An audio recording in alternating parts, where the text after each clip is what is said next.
Alors, bonjour à tout le monde, Shalom Ubracha, Shavua Tov Umvorach et aussi Chodesh Tov. Cette semaine, à Rosh Chodesh, jeudi, c'est-à-dire mercredi soir, Rosh Chodesh, Chodesh Tov Umvorach, Besorot Tovot, Amen ve Amen. La paracha de cette semaine, parachat Bo, là on va faire une partie du Zohar à Kadosh. Partie du Zohar à Kadosh, au début du Zohar, il pose une très très belle question. Et je lis tout de suite le pasouk et la question qui pose le Zohar à Kadosh dans le premier pasouk de la paracha. Vayomer Adonai el Moshe bo el Paro ki anir bati et libo. Donc le pasouk nous annonce que Akadosh Baruch Hu il dit à Moshe viens chez Paro parce que je lui ai endurci le cœur. Donc tout de suite le Zohar à Kadosh sans tarder quelle question il pose?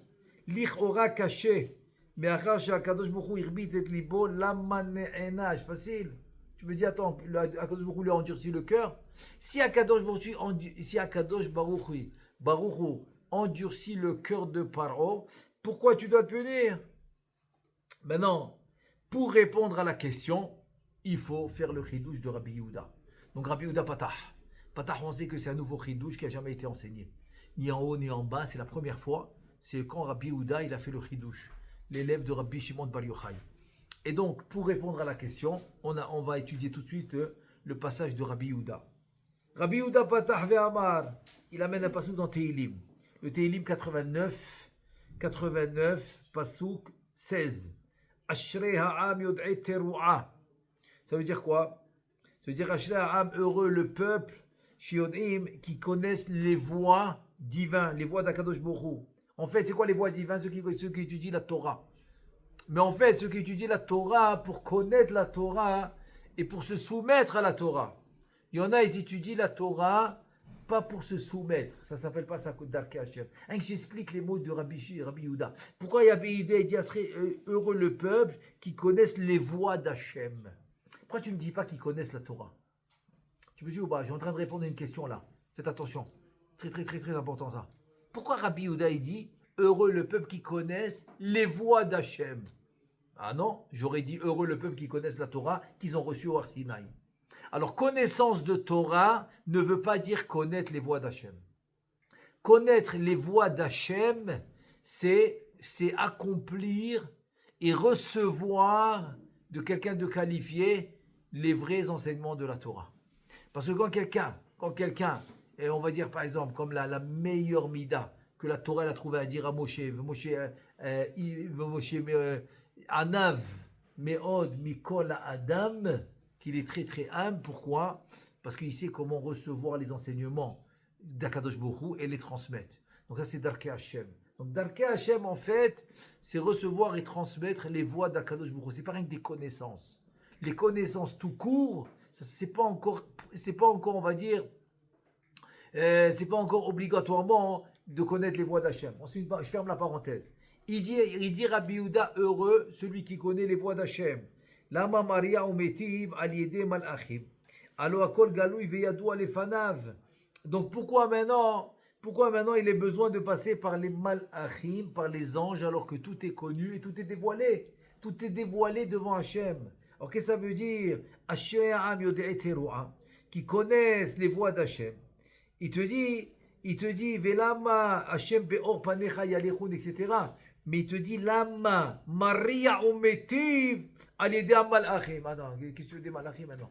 Pourquoi tu as besoin d'intermédiaire? Si Hachem il connaît tout, et tout passe par Akadosh Baruch Hu, pourquoi tu as besoin d'intermédiaire? Il te répond Adonai be'or panecha yalechun ze yud ke vavke. C'est qui? C'est Bene Adam sheolchim ve'oskim baTorah shei or pene Hashem. Donc on parle des gens qui étudient la Torah. Mais quelle Torah? Encore une fois, la Torah qui est la lumière d'Akadosh Baruch Hu. C'est ça la vraie Torah. C'est la vraie Torah. Il te dit, Laem nidgala sod ze. C'est eux qui connaissent ce sod. C'est eux que Rabbi Meir il a dit dans la Mishnah, que Marian Amit Gaber qui veut dire ils ont les chidushim, et c'est eux qui peuvent expliquer la Torah, etc.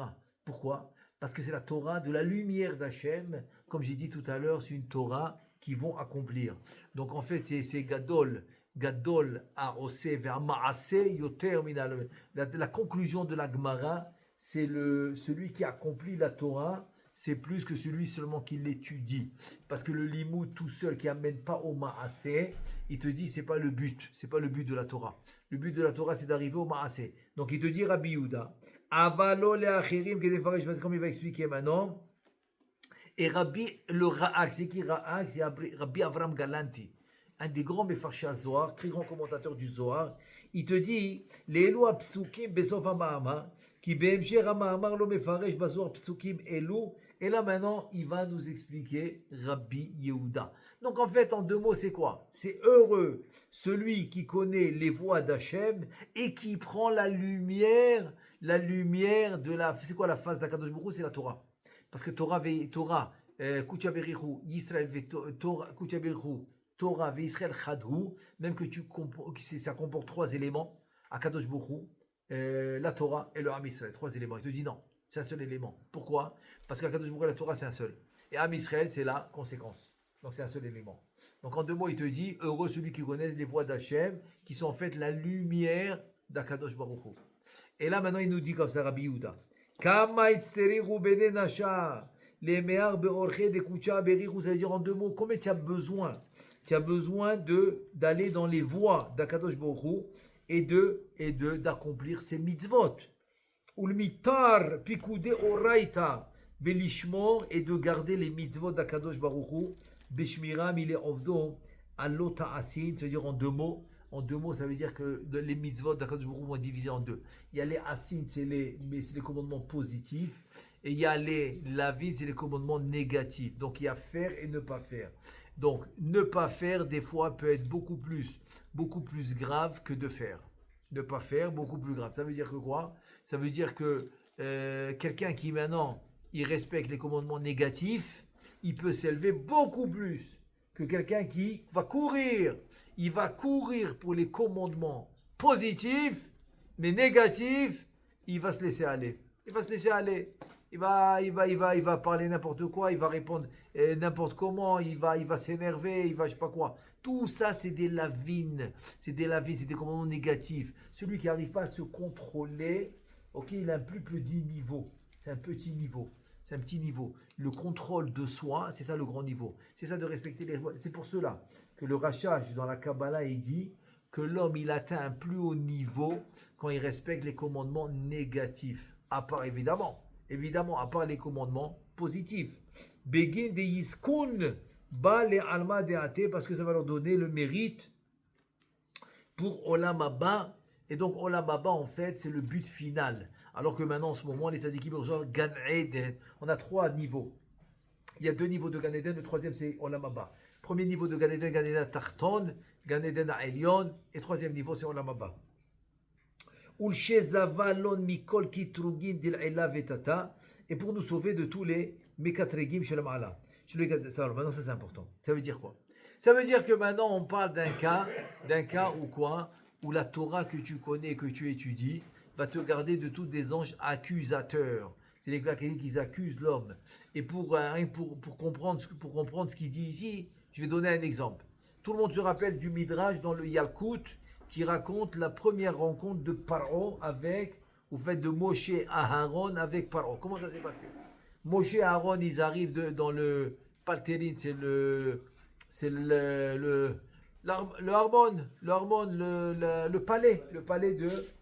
palais de Paro. Et là-bas, il y a 400 portes. 400 portes, il y a dans le palais. Et chaque porte, il a des chayot raot, des bêtes féroces, toutes sortes de bêtes, etc. Donc, impossible d'arriver à Paro. Pour arriver à Paro, il faut vraiment être dans les kishoufim, dans les sorcelleries. Et là, pour pouvoir arriver devant Paro. Et là, Moshe Rabbeinu, il arrive, ou bien il y en a, qu'est-ce qu'ils faisaient? Ils amenaient de la viande. Donc il fallait donner à manger à ces bêtes féroces, comme ça entre-temps ils pouvaient passer. 400 portes comme ça, et rien que des bêtes féroces dans toutes les portes. Des lions, des livres, je ne sais pas moi qui s'appelle, toutes les panthères, tous les bêtes féroces que tu les vois d'un kilomètre et tu as peur. Et Moshe Rabbeinu, avec Aaron, ils arrivent sans rien. Non seulement qu'ils passent, mais ils se font escorter par les bêtes féroces. Donc les bêtes féroces les amènent devant Paro, et Paro, il était assis avec les rois, il était en pleine fête, il a fait son anniversaire, et tous les rois, ils ont vu ça, ils étaient émerveillés, ils se sont prosternés devant sont prosternés devant Moshe et Aaron, tous les rois. Et voilà que Paro qui se faisait passer pour un Eloah, c'est quoi Eloah? Il se faisait passer pour pour une divinité, pour une divinité, un dieu, pour se faire passer pour un dieu. Et voilà, donc il allait faire ses besoins le matin très tôt quand personne ne le voyait. Et là, il a eu une attaque. Il a eu une diarrhée en plein repas. Donc il fallait qu'il fasse ses besoins dans le petit coin. Donc il a trouvé un coin pour faire les besoins. Et il se met à crier, à crier. Il y a 12 akhbarim, 12 rats qui étaient en train de le piquer pendant qu'il faisait ses besoins. Donc tout le monde, donc c'était en fait Akadosh Baruch Hu qui a fait tout ce nez. Pourquoi? Pour que tout le monde voit, ça, comme ça il a honte devant tout le monde. Il a eu honte comme ça, tout le monde l'a vu, qu'il a fait ses besoins, et il s'est fait piquer par ces 12 akhbarim, etc. Et voilà, c'est comme ça que là, finalement la première rencontre elle s'est faite. Donc Moshe et Aaron, haut les mains, ils arrivent, ils s'en vont. Et tout ça, pourquoi je raconte tout ça? Parce que c'est ce qu'il nous dit, c'est que tu vas te faire sauver de tous les anges accusateurs, de tous ceux qui viennent accuser le juif, par exemple, pour ses mauvaises actions. Eh ben, il pourra on va dire comme ça, il pourra s'élever de niveau et dépasser les anges accusateurs. Comment ça marche? Alors pour ça, une histoire, une vraie histoire que j'ai connue tous les détails de l'histoire. Et le Baal Maaseh s'appelle celui qui a eu cette histoire. C'était à l'époque du Rav Kanievski, Alav Shalom, Rabbi Chaim Kanievski, Urim Vetumim, Roi HaKodesh. Son père aussi d'ailleurs, le Stapler.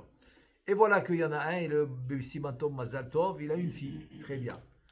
Après même pas quelques mois, 2-3 mois, la fille, elle dort pas, elle crie, elle mange pas, elle vomit. Ils ont passé comme ça plusieurs mois. Ils ont fait tous les médecins. Rien du tout, rien. À la fin, elle avait 11 mois. Et ils n'en pouvaient plus. Ils sont partis chez le Rav Kanievski. Le Rav Kanievski, il regarde le père de la fille qui lui pose la question. Il lui dit Tsneout. Il lui dit Rav, elle a 11 mois. 11 mois. De quel Tsneout tu parles? Pas compris. Il dit tu as raison. Je ne parle pas de Tsneout, c'est pas une halakha. C'est pas une halakha. Même je ne te demande pas de faire ça à ses sœurs. À ses sœurs, je ne te demande pas de leur faire ça. C'est pas une halakha que je te dis. Mais du moment qu'il y a un problème, il faut s'élever de niveau. Ça veut dire que le Nisayon, il vient au niveau de spiritualité que tu as. Dès que maintenant tu montes de niveau spirituel, tu laisses le Nisayon en arrière. Donc tu n'as pas besoin de te battre. Tu n'as pas besoin de te battre contre le Nisayon. Tu n'as pas besoin de te battre contre la Sitrahra. Pas besoin. Et combien de forces de Sitrahra, combien on a? C'est exactement le nombre des portes du palais de Paro. C'est pour ça que j'ai ramené ce midrash. Bayarkout, il ramène 400 forces de Sitrahra. Arba meot. 400 forces. C'est les 400 portes du palais de Paro. Et j'ai connu quelqu'un, c'était un Chavruta, il a fait toute une recherche là-dessus, sur les 400 forces, etc. Ah, je te raconte pas. Chaque fois, il avait un pépin, 400. Il avait un ticket, 400 shekels. Bon, à l'époque, je te parle, ça fait plus de 20 ans. Ah, c'était de l'argent, 400 shekels. Il avait des trucs, 400, plein de pépins comme ça. Un jour, il est tombé un peu malade comme ça, il est parti à l'hôpital, je suis allé le visiter. Quelle chambre il était? La chambre 400. Je lui dis un truc de fou. Je lui dis alors ça suffit. Bon, Rachel, ça, il a fini son truc, il a arrêté. En tout cas, c'était tout un. Parce que c'est la porte, c'est la force du mal. La force du mal, c'est les 400. C'est les 400 qu'il a amené Esav contre Yaakov. Ok? C'est pour ça que quand tu mets le sac à Tikkun Chatzot, sac, c'est Gematria 400. Ça les adoucit. Tu adoucis les forces du mal. C'est le sac. C'est les 400. Et les 400 que Avraham Avinu, il a acheté la tombe de Sarah. Arbamot Kesef Shekel Kesef. Over la Socher. C'est les 400 qu'il a acheté. Et c'est, tu vois, tout ça, c'est comme on a dit aussi, les 400 de Esav, etc. Les 400 coups, l'expression en français, Razak, c'est ça les 400 coups, c'est les forces du mal. Maintenant, il te dit, Rabbi Yehuda, la Torah, quand tu l'apprends pour la faire, et non pas, tu comprends, et non pas, il y en a, Ishtabah chez moi. On va pas rentrer maintenant dans les détails, mais ils l'apprennent parce qu'ils ont un intérêt. On parle pas de ça. On parle, tu l'apprends l'Ishma, tu l'apprends Bémet pour les Kayemota, dans n'importe quel matzav, etc. Donc il te dit, tu vas surmonter ces forces du mal. Et c'est comme ça que Moshe et Aaron, ils arrivent haut les mains. il dépasse, il surmonte les forces du mal. Et les forces du mal, il te dit le Zohar Hadash dans Parashat Kitetse la Milchama, les forces du mal deviennent tes serviteurs. Et c'est toi qui es gover, et c'est toi qui les domines. Ils sont soumis à toi. Donc c'est pour ça que les Chayot vont accompagner, vont escorter Moshe et Aaron qui arrivent devant Paro. C'est-à-dire que comment tu vas finalement te surmonter de ces forces du mal, tout simplement. Monte de niveau spirituel. Et là maintenant Rav Kanevski il explique, je reviens à l'histoire. Il explique, il dit, écoute, si tu as un problème, tu dois surmonter et tu dois faire un ma'aseh plus haut niveau que la halacha. Tu dois monter la halacha, surmonter la halacha. Comme je te dis, ce n'est pas une halacha. Je ne te demande pas de faire ça à toutes ses sœurs. Et je ne vais pas dire ça en public pour dire que tout le monde va, à l'âge de 11 ans, tznout, pas du tout. Mais pour elle spécifique, comme elle a un problème, tu surmontes, c'est-à-dire tu dépasses le niveau de la halacha. Tu dépasses le niveau de halakha strict, tu arrives, je donne un exemple. Une fois quelqu'un est venu me voir, il avait très très mal au pied. Très mal au pied. Je lui ai dit, écoute, moi je connais un passouk. En fait, je lui ai donné aussi une kavana, regel, avec regel de Hanouka. C'est des shemot gdoshim. Ok. Et je lui ai dit aussi, il y a un passouk. Ragle chassidav yishmor. David Amelech, il dit que les pieds des chassidim, Akadosh Baruch Hu, il les garde. Je lui ai dit, fais un maaseh de chassid. Il m'a dit comme quoi. Je lui ai dit, écoute, c'est écrit dans la Gemara que celui qui coupe les ongles et les enterre, etc. C'est écrit Sorfan Chassid. Celui qui va brûler les ongles, il s'appelle Chassid. Je lui dis, tu vas dans le jardin, dans un coin, tu brûles les ongles, tu vas t'appeler Chassid. Il a fait ça, Ishtabar Shemo. Le mal, il est parti. Une vraie histoire, je lui ai dit. Parce que pourquoi? Tu as dépassé le niveau halakha. La Gemara t'a dit que Chassid Sorfan, celui qui est Chassid, il va brûler les ongles. Et donc voilà, tu es devenu Raglé Chassidi Bishmo. Donc les pieds des Chassid, il va garder, tu as eu le titre de Chassid, tu as été épargné du mal de pied. C'est un exemple. Donc tu peux être épargné de tous les mal du monde en t'élevant en spiritualité. Tous les mauvaises forces, je parle, les mauvaises forces. Parce que la Gdusha, elle a cette force de surmonter tout. Pourquoi? Parce que le plus haut niveau qu'on a dans ce monde, c'est la Torah. C'est le plus haut niveau.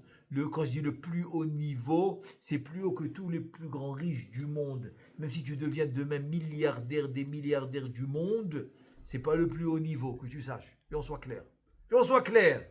Tu deviens je sais pas moi, la première fortune mondiale. Je connais même pas les chiffres tellement c'est des zéros. Des zéros. Première fortune mondiale, tu deviens, c'est pas le plus haut niveau. C'est faux. Le plus haut niveau, c'est la Torah. La Torah et les mitzvot, c'est ce qu'il dit Rabbi Yehuda. Donc il dit Rav Kanievski, tu fais ça. Ils ont fait ça, même pas une semaine, tout est rentré dans l'ordre. La fille, elle dort bien, elle mange bien, tout s'est bien passé. Pourquoi? Il est monté de niveau. Chaque fois que tu montes de niveau, eh ben, tu peux tout avoir. Tout avoir. Comme celui qu'on lui fait honte en public et il dit rien. Pas parce qu'il a peur. Il a pas peur, il peut le dire. Et pourquoi il dit rien? Eh bien, tout simplement. Il dit rien parce que Hachem, il a dit de ne pas dire. Tais-toi. Donc, il a surmonté. Il est eu très haut niveau. Tellement il est à haut niveau que tu peux lui demander n'importe quelle bracha, elle va se réaliser. Parce qu'il est monté à un niveau. Même une fois, Rav Kanievski, à la Shalom, il n'a pas pu faire une bracha à quelqu'un. Il a dit, trouve quelqu'un qui se fait honte en public, il te fait la bracha, ça marche. Et ça a marché. Parce que c'est un très haut niveau, etc. Et c'est comme ça qu'on monte de niveau. Donc, qu'est-ce qui arrive maintenant? C'est comme ça. C'est que les forces du mal, ils viennent maintenant. Nous, on s'appelle Shalom. Sim Shalom. Shalom. Le massacre de Roukli, Marzik Berachel, Shalom. Adonai Oz Lamo, Iten Adonai Yevarechet Amo, Bashalom. La bracha que Hachem veut nous donner, c'est le Shalom. Parce que le Shalom, c'est la Kedusha. Qu'est-ce qu'il veut maintenant, la Sitra Achra? Qu'est-ce qu'il veut la Sitra Achra? Elle veut mettre le Chaf. Le Chaf dans le Shalom devient Mirchol. Tu as compris? Tu fais le Chaf dans le Shalom. Mirchol, c'est un piège. Un piège, on te met des pièges. C'est des pièges qu'on te met. C'est des pièges, tu comprends? C'est des pièges. Et donc l'homme, pour surmonter les pièges, encore une fois, c'est la Torah. La Torah et les mitzvot qu'on étudie, Kavana. Maintenant, quelqu'un, il travaille. C'est une mitzvah de travailler, amener la parnassa. Donc, s'il supporte un Talmid Chacham, ça devient Sachar ou Zvouloun, ça marche aussi. Il supporte la Torah. Il supporte la Torah dans les Gdusha de la Torah. Donc, il va surmonter le Mirchol. C'est le Chaf qui rajoute au Shalom. Et qu'est-ce qu'il a fait à Kadosh Baruch Hu à Paro? Il lui a dit, toi, tu as voulu mettre le Chaf. tu as voulu enlever le shalom de Am Israël des 12 tribus. Donc qu'est-ce qu'il lui a fait? Il a mis le kaf où? Dans Ivrim. Comment ils s'appelaient les Am Israël? Comment ils s'appelaient Am Israël à l'époque de Paro? Ivrim. Ivri, d'accord? Ivri. Avraham Ivri. Donc au pluriel, Ivrim. Quand tu prends le mot Ivrim, tu lui rajoutes le kaf, ça fait Achbarim. Achbarim, c'est les rats.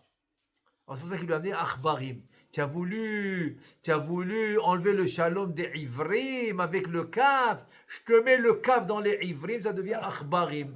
Achbarim, voilà, tu as reçu les rats. 12. Pourquoi 12? Les 12 tribus.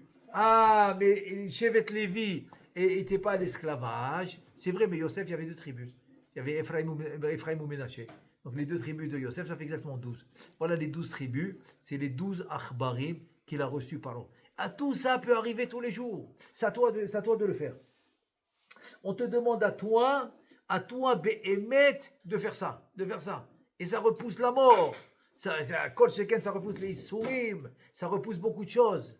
Une vraie histoire, ce qui est, vous connaissez un peu le système en Europe, et que par exemple, quand quelqu'un est marié une fille, il voulait un Talmid Chacham, donc le minag à l'époque c'était quoi? Tout simplement, c'est que le beau-père va essayer de supporter son beau-fils Talmid Chacham le maximum qu'il peut.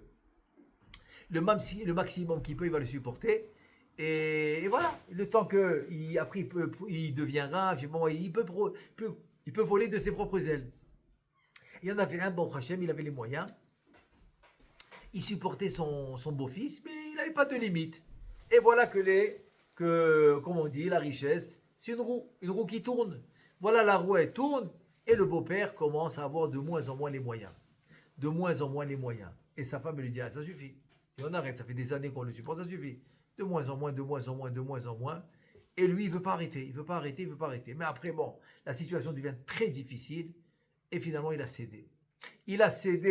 On va dire, que sa femme a insisté, qu'elle a beaucoup insisté, il a cédé. Et voilà que, pas longtemps après, il quitte ce monde. Pendant les Shiva, finalement, la femme, elle a réalisé. Elle a dit, je pensais que c'était mon mari qui supportait la Torah, qui supportait mon beau-fils. Maintenant, j'ai réalisé que c'est moi qui l'ai tué. Pourquoi? Parce que c'est mon beau-fils, c'est la Torah qui le supportait. C'est la Torah qui lui donnait la vie. Donc la Torah qui supportait avec mon beau-fils, qui étudiait toute la journée, c'est elle qui lui donnait la vie. Et dès que je lui ai dit d'arrêter, voilà ce qui s'est passé. Il a quitté ce monde. Donc encore une fois, tu vois, tout est repoussé grâce à la Torah. Ensuite, donc tous les mauvaises forces, etc., ils vont venir te protéger. Te protéger contre tous ceux qui viennent pour t'accuser. Et ensuite, donc, ceux qui viennent t'accuser, c'est pas seulement dans ce monde, c'est aussi dans le monde d'en haut, dans les mondes supérieurs aussi. Il te dit, attends. T'as ceux qui font la Torah comme on a dit, quand tu vas avec Yirat Shamaim et que tu fais la Torah pour l'accomplir, etc. Donc c'est eux les forces du bien. Les forces du bien, c'est les Sanégor, c'est ceux qui vont te protéger. Même les bonnes marchavot te protègent. Parce que même que le Beddin d'en haut, il ne les voit pas, mais Akadosh Baruch Hu, il les voit. Les marchavot. Donc même il va se mêler dans le jugement de l'homme, ok, pour lui faire passer le jugement grâce à des bonnes marchavot aussi. Kema de Atamar, comme tu dis, Im yesh ala malach melitz echad mini alef.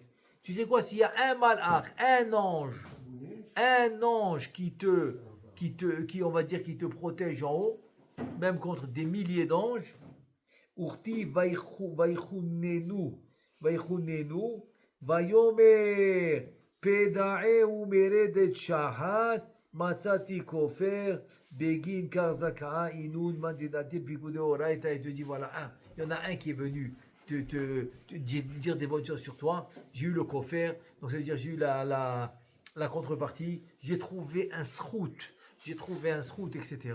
Donc tout va bien, il n'y a pas de problème. Tout a été annulé grâce au fait que l'homme il va faire la Torah du jour et nuit.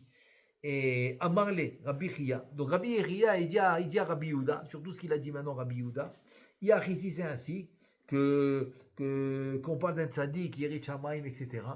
Qu'il va se faire aider grâce à la Torah et les mitzvot. Ama yitzteri racham al deleve sanegora ale de barnash. Maintenant, pourquoi tu as besoin d'un ange? Donc maintenant, on revient à notre sujet qu'on a vu. Ashre'am yodeh teroa, etc. Pourquoi il a besoin d'un ange si c'est ainsi que la Torah elle-même va plaider pour l'homme? Il faut savoir ça, même après 120 ans, ok, après qu'ils ont recouvert la tombe, que maintenant tous ceux qui sont venus accompagner le défunt, ils retournent à la maison. La tombe elle est fermée. À partir que la tombe elle est fermée, quand la Neshama monte en haut, c'est qui l'accompagne? C'est la Torah. Donc il te dit, si c'est ainsi, pourquoi j'ai besoin d'un ange? Pas besoin d'un ange. J'ai pas besoin d'un ange quand j'ai la Torah qui va accompagner l'homme. Ve'aketiv ki Adonai yebekislecha kadosh boru, c'est lui ton bitachon, c'est lui qui va décider, c'est lui-même qui va venir te protéger. Ve'shama raglecha milachet uktiv Adonai yishmurcha mikora, il va te sauver de tout le mal. De tout le mal, Akadosh Baruch Hu va te sauver. De'achame kucha berichu kolma de barnash avid be'alma en tov en bish, parce que Akadosh Baruch Hu, il voit tout le mal que l'homme il fait dans ce monde. Tout est écrit, tout est calculé, tout est là. Donc pourquoi tu as besoin? C'est tout ça pour accentuer la question. Vechen ou omer imisater ish bamistarim. Si tu viens maintenant te cacher devant Akadosh Baruch Hu, Vani lo'enu, point d'interrogation, Neum Hashem. Hashem il dit quoi? Quelqu'un il va venir se cacher, je ne vais pas le voir. Amar le Rabbi Yehuda, il répond à Rabbi Chia, Kola achi uvadai. Mais c'est vrai ce que tu dis. Ava la keti vega el atzmo ve'ed besaro. Ça veut dire que quoi? Si chas v'shalom. L'homme il a des souris, il a des malaises dans son corps, etc. Ou chas v'shalom dans sa richesse, dans ses enfants, etc. Il a des épreuves. Il te dit el panera imlo el panera yevarechecha pirush ba'avur tsa'aro yegadev klape ma'ala uchtiv vatesiteni bo le bar'ochinam. Comme il dit la Kadosh Baruch Hu au Malach, c'est le Yetzer Hara en fait.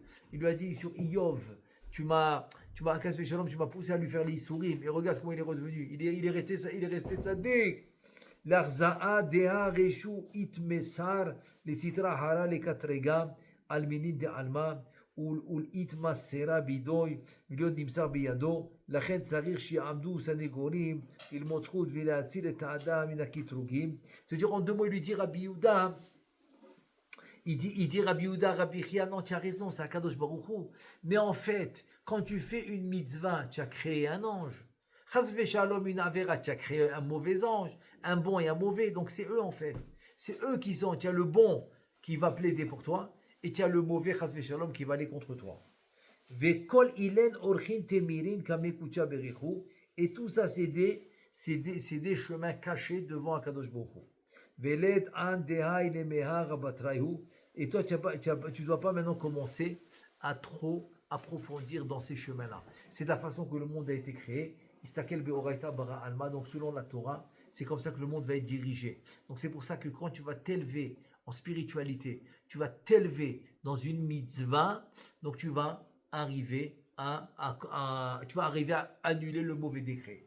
Comme la grande histoire, c'est bientôt, bientôt la Iloula de Baba Saleh, et il y a une très belle histoire là sur Baba Saleh, qu'une fois il y avait quelqu'un qui était déjà handicapé, avant qu'il tombe malade, il est déjà handicapé dans une chaise roulante, et là il est tombé malade, grave, et bon je fais l'histoire courte, il était marié, donc il y avait une femme et une fille, c'est tout, une femme et une fille. Et voilà, très très malade à l'hôpital. Tous les jours, il s'occupait de lui. Il était un peu loin de la Torah et des mitzvot. Même pas y respecter Shabbat, etc. Et voilà qu'ils sont arrivés au point où les docteurs, ils sont venus chez la femme et la fille. Ils leur ont dit, Yom HaAcharon, c'est le dernier jour de votre mari. Et pour la fille, le dernier jour pour ton père. À l'hôpital, voilà, le dernier jour, il doit partir aujourd'hui. Comme ça, ils ont décrété, les docteurs, Yom HaAcharon, dernier jour. Ils étaient bouleversés, ils ne savaient pas quoi faire. Et quelqu'un de famille proche, quand elle a raconté ça à quelqu'un de la famille proche, il dit, écoute, il y a un tzaddik qui s'appelle Baba Saleh, à Netivot. Je te conseille. Va le voir qui est super. Les docteurs, ils ont du dernier jour, tu n'as rien à perdre. Et ça tombe bien, c'est l'heure où il reçoit maintenant, etc. En tout cas, Mishamaim, c'était un miracle. Ça aussi, c'était un miracle. Qui pouvait aller le voir, c'était un miracle. Donc, ils arrivent chez lui. Donc, tout le monde sait quand les femmes, c'est-à-dire, ils ne rentraient pas à l'intérieur de la pièce, ils recevaient pas les femmes, mais il laissait la porte ouverte. Il entendait qu'est-ce qu'ils demandaient du seuil de la porte, sans les regarder. Et voilà, il écoute toute l'histoire.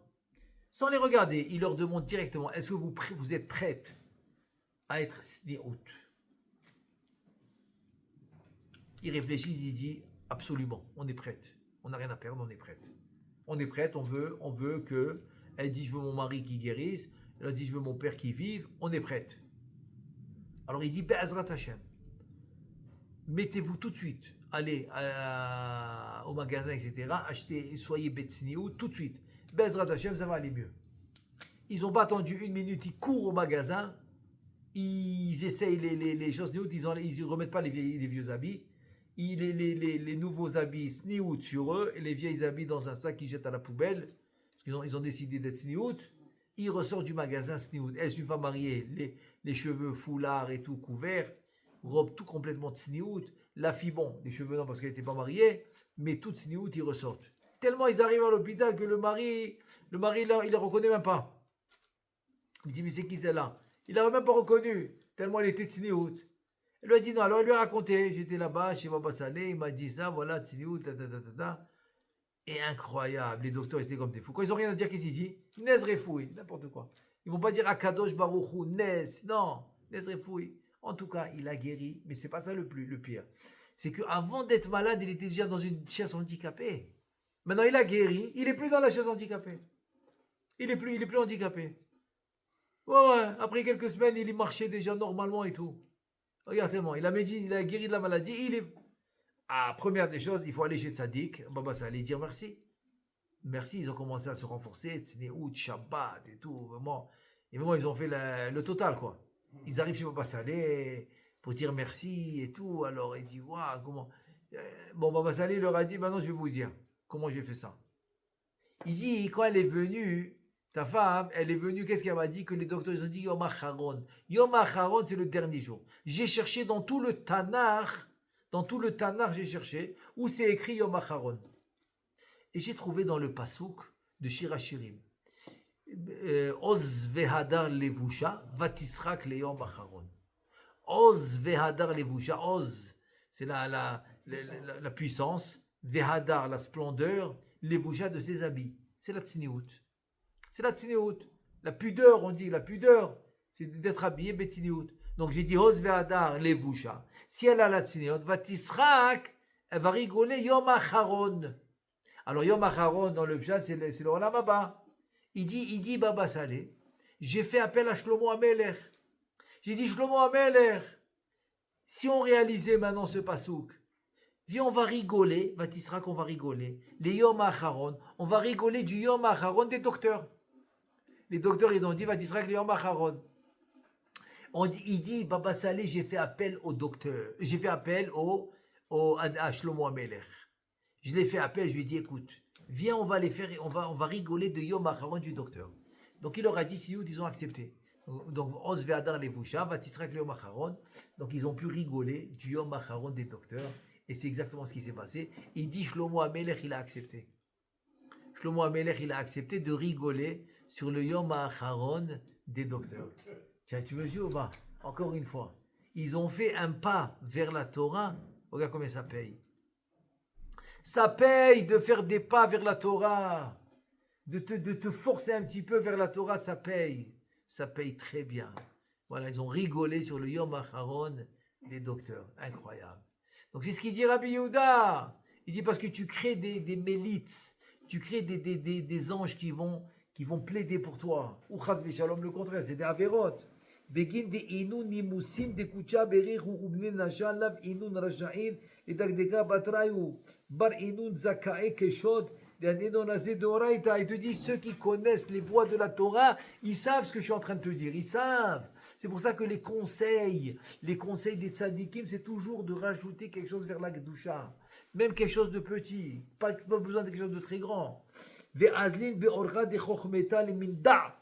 Inun milin setimin de oraita. Et c'est comme il te dit maintenant, en 2 mots, qu'est-ce qu'il te dit? En 2 mots, il te dit que c'est comme, Ah, je me suis rappelé une autre histoire incroyable.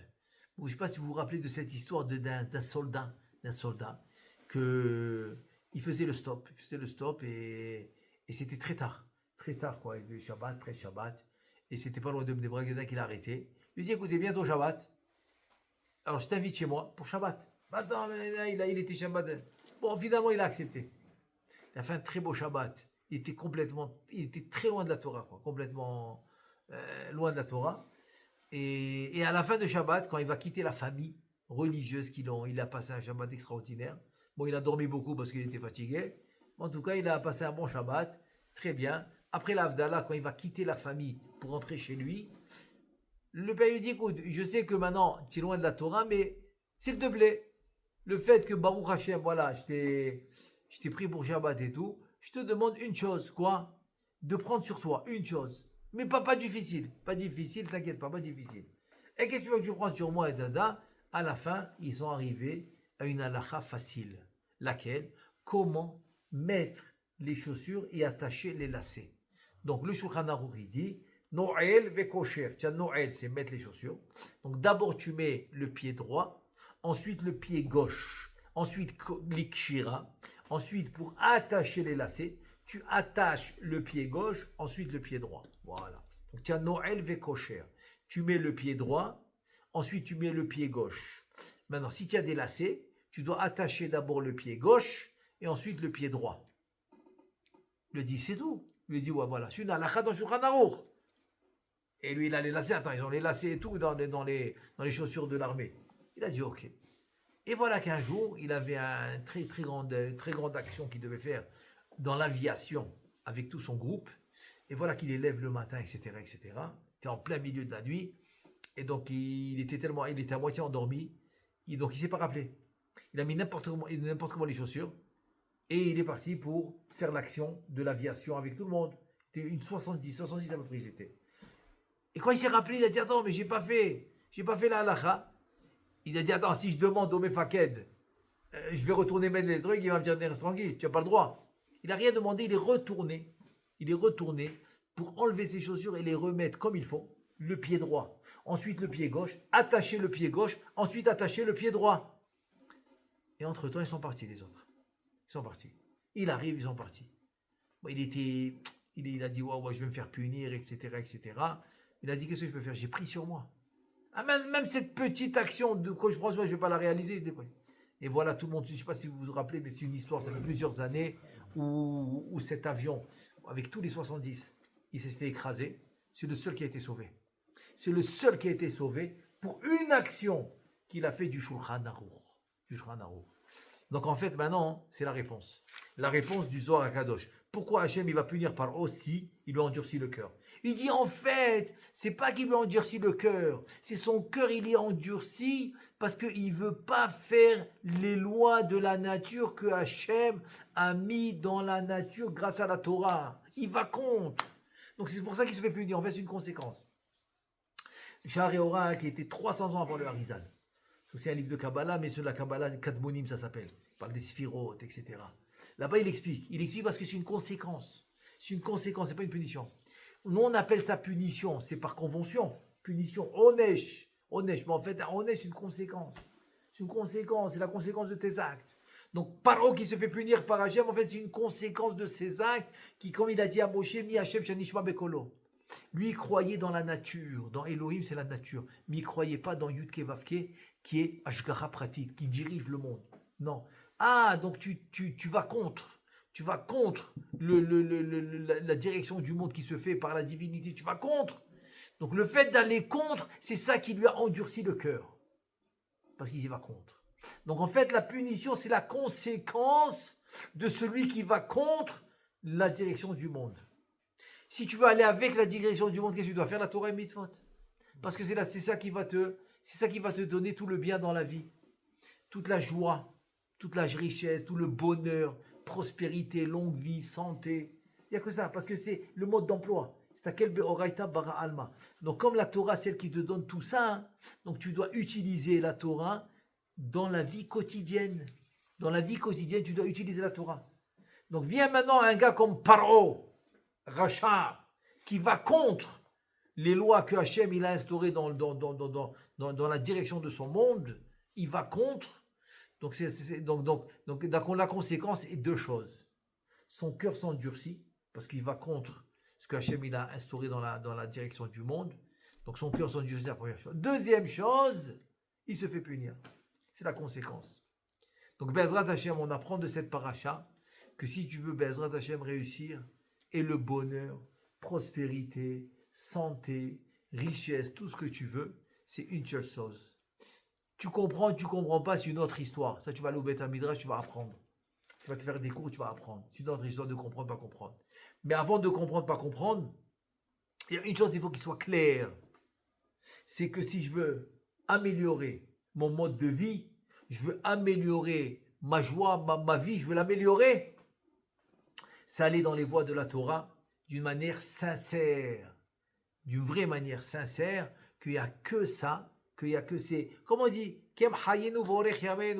c'est notre vie, c'est notre joie de la vie, c'est la Torah. Donc si on va de ce principe que la Torah c'est elle la joie de notre vie, à ce Bezrat Hashem, qu'on puisse entendre avec des bonnes nouvelles. Amen ve Amen.